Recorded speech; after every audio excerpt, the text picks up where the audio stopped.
My name is David Ives. I'm the Executive Director of the Albert Schweitzer Institute here at Quinnipiac University. I'm pleased to welcome you to this small dedication ceremony for Rhena Schweitzer Miller. Rhena was somebody I got to know about 7 years ago, and when I first took the position as Executive Director of the Albert Schweitzer Institute, she happened to be staying at the home of Nikki and Sam Lindbergh, and they cordially invited me out to spend some time with Rhena, and actually we spent about 2 days together, pretty much straight, and I was shameless in asking every single question that I could possibly ask about Rhena, and when we were done, she told other people, I understand, that I squeezed her like a lemon.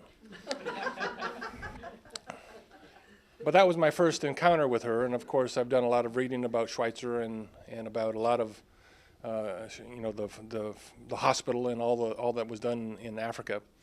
And so we kept in touch over the years, and I just found her to be a wonderful friend and always somebody that I could turn to for advice, and who would give me a lot of history lessons that I needed to have to be able to put Schweitzer's work in context. Rhena didn't always have the easiest life. For many years, her father was in Africa, and she was in Europe as she was growing up. So she spent a lot of her formative years with her, apart from her father. But nevertheless, she turned out to have made a great contribution to the hospital. She got trained as a lab technician and went to the hospital about 5 years before her father died in 1960, and spent around 5 years there. And that was, as she told me, the time when she got to know her father better than any other time period in her life. And so she told me a lot of stories from that particular time period, and in terms of what she learned, how the hospital ran. And she actually found out about 2 months ahead of her father's death that she was going to run the hospital after he died, which was a shock to her at that particular time. And so after he died, she did. And she ran it for about 5 years, and it was very difficult, in my opinion, for her to follow a legend. But also I came to believe that no one else really could have done it in terms of being able to follow the legend, and she kind of provided the transition to the leadership of the hospital that is currently in place today. The hospital still exists, and I think that's one of the biggest tributes to Rhena, to be able to say that she helped that hospital continue and to grow. After she left the hospital, she married a gentleman named Miller, who was a medical doctor, and I believe with the Centers for Disease Control in Atlanta, and they went around the world and lived in many other places, from India, and I don't remember all of them off the top of my head. I know she was in Yemen, Haiti also, and they both worked on health problems in these countries. So she made a significant contribution, I think. Our idea was about a year ago to dedicate this room to Rhena in her honor, and so I talked to her, as did Joe, about this honor, and she was very excited and very pleased. I think this is the only room in the world that is named after Rhena Schweitzer. I'm not sure that I haven't heard anything to contradict me yet, but perhaps somebody will someday. But we're now honored to call this room the Rhena Schweitzer Memorial Conference Room, and so we're going to not have we will eventually have a plaque up there that says memorial. We had one that just said Rhena Schweitzer, but I also wanted to point out that this picture that was picked by her, she thought that was the picture that would best showed her relationship with her father, and it also was something that meant a lot to her. So she chose that picture for this conference room, and I wanted to thank Joe for all the work she did to choose, to get the print ready, and also to get it framed. So I think it looks very nice, and we thank you. We have a special guest here today. Would like to say a few other words about Rhena. His name is Percy Mark. He is the chair of the Albert Schweitzer Association in England. And I got to know Percy when I joined the board of directors of the International Albert Schweitzer Association. And we have the very tough job of meeting in Alsace, in Günzbach, and it's really suffering to be able to do that. But I got to know Percy there, and Percy came over to speak in our class that we have on Schweitzer that I teach with Ben Page. And so we had him last night talking with our young people, and I've also had him talking with various faculty and Annette Belitsky and others about some of the ideas that we have. Percy knew Schweitzer, worked with Schweitzer in 1962 and 1963, also a time period when Rhena was there, and he's known Rhena since that time period. And I've asked Percy just to say a few words about Rhena in her honor. Percy, nice to have you here. Thank you. Yes, the difficulty about meeting in Günzbach is that the wine there is so good. Yes, I don't know. I mean, there'll be people here who know Rhena much better than I do. I did meet her more or less at the time when that photograph was taken. And thinking about her now, it seemed to me that it's a pretty hard task to be charged with for a sojourn on this earth, to be the daughter of a man like Albert Schweitzer. And to even have to share your birthday with your father and struggle for attention on your special day with your father couldn't have helped.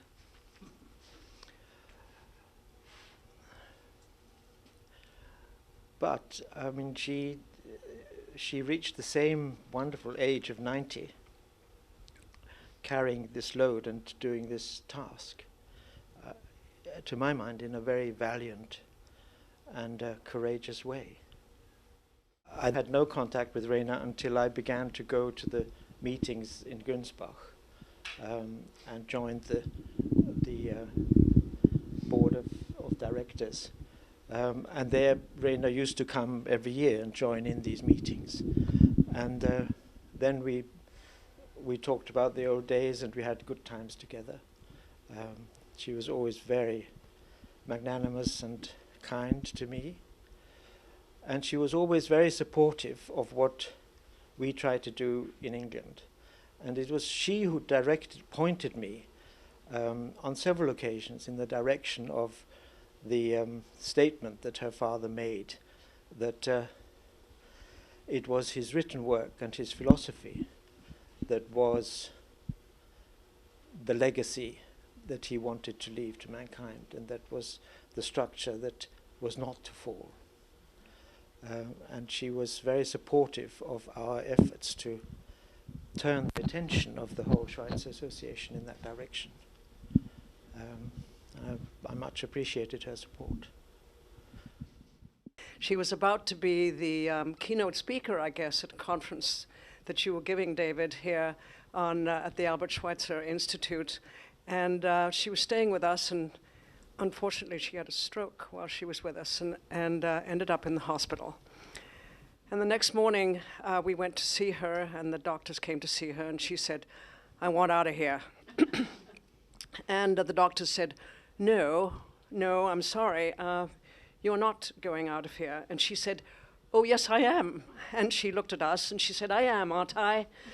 So Sam and I looked at each other and knew Rhena well enough to know that she would indeed be healthier out of the hospital than she would be in the hospital. She was a woman of immense activity and energy and self-survival. And indeed, out we went, and I think we had a lovely lunch in a restaurant in Chester, and she knew what she was talking about. But she was an extraordinarily strong and with a somewhat Alsatian exterior, which could be quite severe at times. Underneath was a wonderful sense of humor and a very tender heart and a very sweet nature. And we feel just enormously privileged to have known her. I had the great good fortune to have a daughter who lives in California in Santa Monica, and Rhena spent her last years with her daughter in Pacific Palisades. And in a way, it was a very incongruous place for her because here she was up at the top of the hill, way up at the top, and looking out over to Hawaii. I mean, it was wonderful, but it was a beautiful view. But what I just really feel so privileged to have had Rhena Schweitzer be a friend. And I just counted my friendship with her as one of the most wonderful things that happened to me. And I would get together with her whenever I went out to Santa Monica to see my daughter. And we would take her out for lunch, or we would do something. And we always talked about the Albert Schweitzer Institute and how very pleased she was that the philosophy of her father was being carried on here.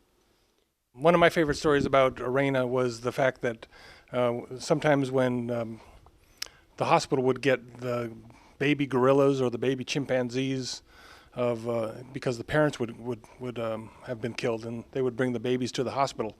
And in the other room, we have a picture of Rhena and her father, I think, feeding either a chimpanzee or a gorilla.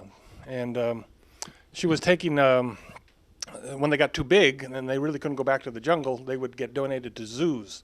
So Rhena sometimes actually escorted the gorilla to the zoo in the States or wherever they were going. So one of these days, this one gorilla was going. His name was Morgan. I think I have this right. And they were going to go to some place in Los Angeles, and they had to go to Paris.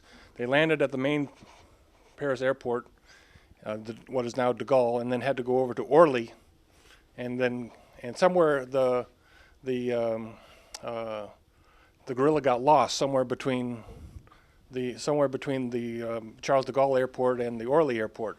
So she was desperately looking around Paris for this gorilla. And she was calling all these places and asking, "Have you seen my gorilla?" And they were like, "Oh my gosh, this is a crazy lady asking about the gorilla."